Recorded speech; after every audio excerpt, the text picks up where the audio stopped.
স্ত্রী চান বিকিনি পরে ঘুরতে, তাই পুরো দ্বীপ কিনলেন স্বামী। ভালোবাসার প্রকাশ কখনো সীমানা ছাড়িয়ে যায়। আমরা সবাই শুনেছি মানুষ কিভাবে প্রিয়জনের জন্য বড় কিছু করে, কিন্তু এক ধনী স্বামীর কাহিনী আপনার কল্পনাকেও ছাড়িয়ে যাবে। জামাল আল নাদাক দুবাইয়ের একজন প্রভাবশালী ধনকুবের। তার স্ত্রীর একটি ইচ্ছা পূরণের জন্য পুরো একটি দ্বীপ কিনে ফেলেছেন তিনি, কারণ তার স্ত্রী বিকিনি পরে নিরাপদে ঘুরতে চেয়েছিলেন।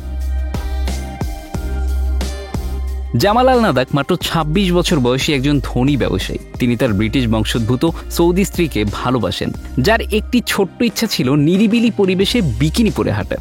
এই ইচ্ছার বাস্তবায়নের জন্য জামাল প্রায় $৫০ মিলিয়ন বিনিময়ে একটি দ্বীপ কিনে নিয়েছেন, যা এশিয়ার কোনো এক জায়গায় অবস্থিত। এই কাহিনী ভাইরাল হয়ে ওঠে যখন সৌদি আল নাদাক, যিনি একজন ইনস্টাগ্রাম এবং টিকটক ইনফ্লুয়েন্সার, সামাজিক যোগাযোগ মাধ্যমে একটি ভিডিও পোস্ট করেন। তিনি ভিডিওতে তার স্বামীর দেওয়া উপহার নিয়ে গর্ব করে বলেন, আপনি বিকিনি পরতে চেয়েছেন, তাই আপনার কোটিপতি স্বামী একটি দ্বীপ কিনে ফেলেছেন আপনার জন্য। এই ভিডিওটি দ্রুত ছড়িয়ে পড়ে এবং লাখো মানুষ তাদের জীবনের বিলাসিতা নিয়ে আলোচনা করতে শুরু করে। হিন্দুস্তান টাইমসের রিপোর্ট অনুযায়ী সৌদি নিজেকে গৃহিণী হিসেবে পরিচয় দিয়েছেন, কিন্তু তিনি শুধুমাত্র গৃহিণী নন। তার একটি বড় পরিচয় হলো তিনি একজন প্রভাবশালী সোশ্যাল মিডিয়া ইনফ্লুয়েন্সার। ইনস্টাগ্রাম ও টিকটকে তার বিলাসী জীবনযাপন এবং ধনী স্বামীর সঙ্গে কাটানো সময়ের ভিডিও শেয়ার করে তিনি বিশাল জনপ্রিয়তা পেয়েছেন। সৌদি আল নাদাক তার বিলাসবহুল জীবনযাপনকে অন্যরকম করে তুলেছেন। এক ভিডিওতে দেখা যায় তিনি $1 মিলিয়ন একটি ডায়মন্ডের রিং কিনেছেন, আরেকটিতে $2 মিলিয়ন ব্যয় করেছেন একটি আর্ট ওয়ার্কের জন্য। তাদের জীবন এতটাই বিলাসবহুল যে তা অনেকের কল্পনাকেও হার মানাবে।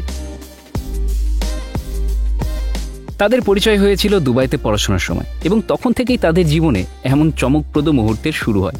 জামাল আল নাদাক একজন ধনী ব্যবসায়ী হওয়ার পাশাপাশি একজন রোমান্টিক স্বামী। তার স্ত্রীর জন্য এই বিশাল উপহার তার ভালোবাসার বহিঃপ্রকাশ। পুরো দ্বীপ কিনে দেওয়ার সিদ্ধান্তকে তিনি নিজের দৃষ্টিতে খুব সাধারণ কিছু মনে করলেও এটি এক বিরল ঘটনা। এই ঘটনা শুধু সোশ্যাল মিডিয়ায় ভাইরালই হয়নি, বরং অনেক মানুষের মনে প্রশ্ন তুলেছে, ধনীরা তাদের প্রিয়জনের জন্য কত দূর যেতে পারে। দ্বীপ কিনে দেওয়া এই কাহিনী হয়তো অনেকের জন্য অবিশ্বাস্য মনে হতে পারে, কিন্তু এটি একটি ভালোবাসার গভীর প্রতিচ্ছবি। যে ভালোবাসা অর্থ, ক্ষমতা বা সামাজিক অবস্থানের ঊর্ধ্বে গিয়ে একটি সহজ চাহিদা পূরণের জন্য অদ্ভুতভাবে প্রকাশিত হয়। Bangla affairs news desk.